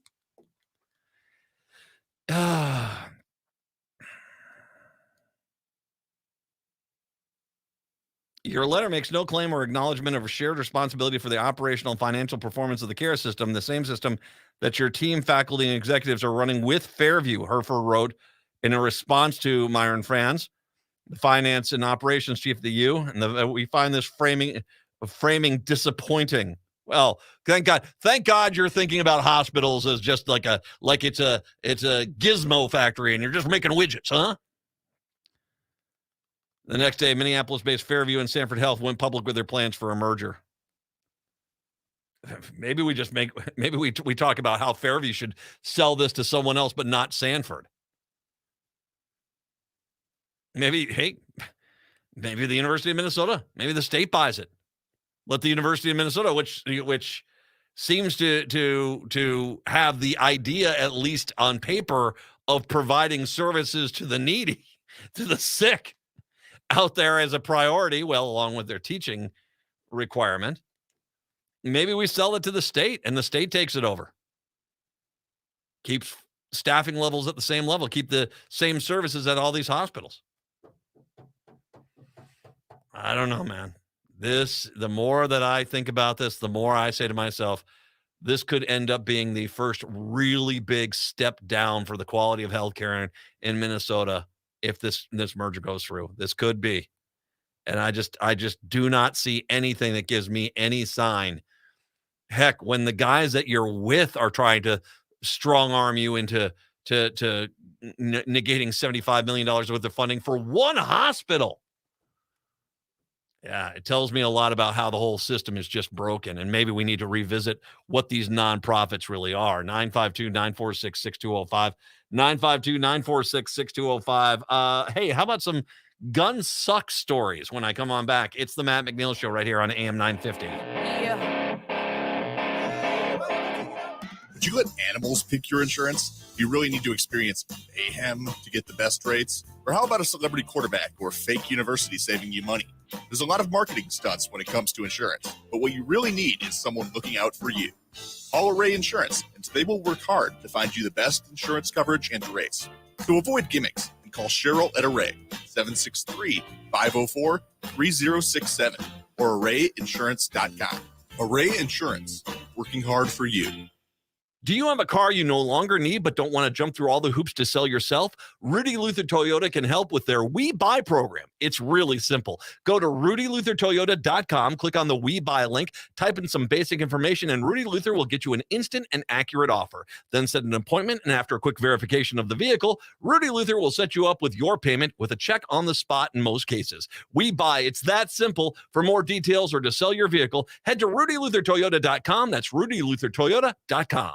International Women's Day is on March 8th. Join us in celebrating by supporting the Equal Rights Amendment, or ERA. This is not your grandma's ERA. The new ERA language protects people regardless of race, color, creed, sexual orientation, gender identity or expression, age, disability, ancestry, or national origin. Bring your friends and family to the Minnesota Capitol for ERA Capital Action Day on March 8th. Let's send a message that equality has no qualifiers. More at eramn.org. Crooner's Supper Club invites you to enjoy drinks, a delicious dinner, and live music from both big-name local and national artists in a wide array of styles. Before or after your show, check out the new Maggie's Lounge, a perfect spot to visit with friends. It's open Wednesdays through Sundays beginning at 4:30 with cocktails and light fare. And you don't need a ticket to enjoy the great atmosphere of Maggie's. Crooner's Supper Club off Moore Lake and Highway 65. A little piece of old school nightlife in the 21st century.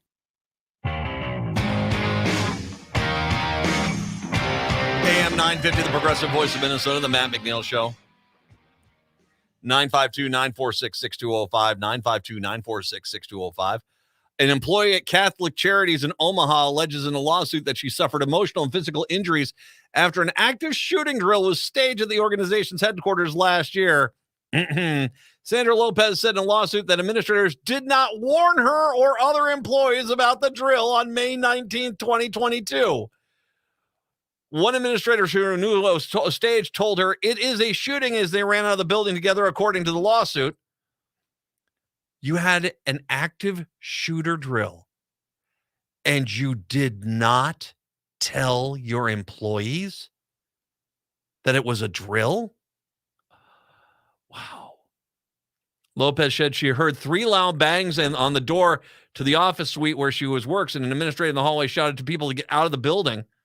Lopez heard what she thought was gunshots, saw an employee on the ground of the building apparently severely wounded or dead, causing her to fear for her life, according to the lawsuit.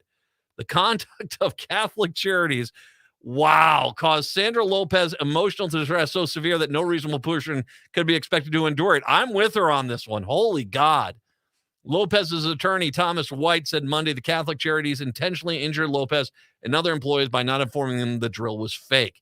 Denise Bartles, the executive director of Catholic Charities of Omaha, and the organization's attorney, did not immediately return phone messages and emails seeking comment. You think? They have a motion to dismiss the lawsuit, which was filed January. A hearing is scheduled for March 14th.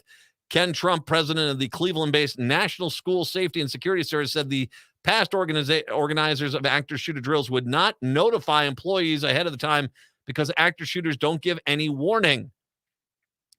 So how are the employees supposed to know it's not an active drill? And I don't know, wet themselves or, God forbid, pull out a gun and start shooting people they think are bad guys? Dear Lord, it's a balancing act, Trump said. We are going to create more trauma, chaos, confusion, and harm than we're doing good. Yes, we need to do training, but it's the appropriate context. Lopez has been diagnosed with post-traumatic stress disorder and is being treated for back pain she suffered when she jumped from the walls while she fled, according to the lawsuit.